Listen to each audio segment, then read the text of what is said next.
He was an athlete. Chest broad, shoulders broad, strides like the wind. He didn't believe in weakness.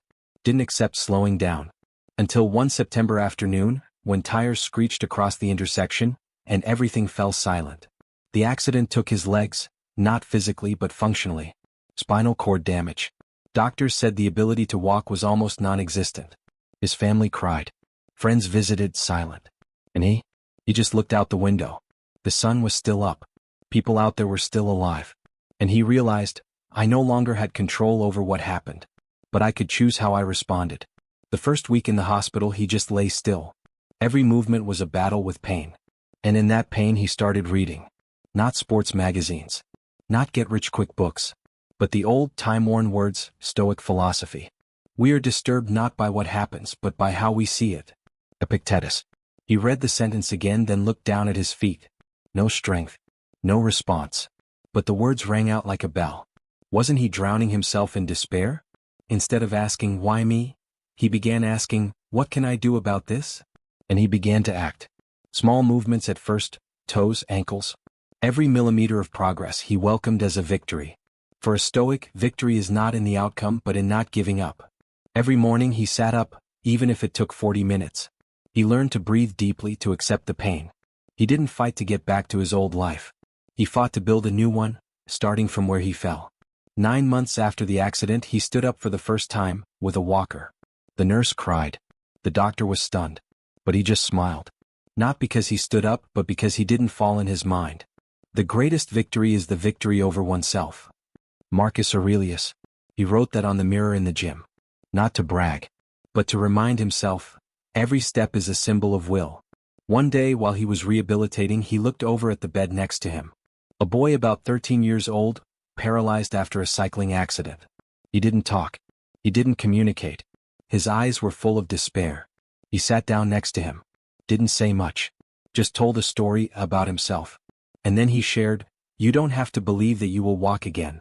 But you have to believe that you have the choice not to give up. The next day the boy tried to lift his arm. The next week he agreed to go to therapy. And after 3 months he smiled. From that moment he understood. His journey was not just to recover, but to lead the way. He studied for a certificate in rehabilitation therapy. Not because he wanted to be a doctor, but because he had been a patient. He knew the pain of not being believed by anyone to stand up. In class he was the only one with a cane. But when he practiced he was the only one who knew how to motivate with his eyes. Years passed, he opened a rehabilitation center. There was no can't. Only the question, how much pain are you willing to endure to change? Hundreds of people came. From car accident victims to elderly stroke survivors. They don't come to him for his techniques. They come to him for his belief that someone has fallen off a cliff, climbed back up, and is waiting for them. A man who once fell, now helps others stand up. A man who seemed broken becomes a support for broken souls. He doesn't teach others how to walk. He teaches them how to stand up, from within. Our happiness depends on what we choose to believe. Seneca. He believes that pain is a great teacher. That injustice is not the end, but the beginning of responsibility. He used to ask, what can I do about this? Now he asks others the same thing. Once, a student cried and said, I can't do it. I'm not strong enough. He put his hand on his shoulder and simply said, you never know how strong you are until you have no other choice. And that was what he had learned from his own life. The day he stepped onto the stage to receive the National Inspirational Person Award, the entire audience stood up. But he did not cry. He did not thank fate. He only said one sentence. The accident left me unable to walk like before. But thanks to it, I learned how to walk, as a free man. In the spotlight, his shadow was long. There was no trace of the training frame. Only the image of a man who had overcome himself, and given that power back to the world. You may not be able to control what happens to you, but you can always control how you react. That is the courage of a person who lives by the Stoic philosophy. Not afraid of pain. Not running away from fate.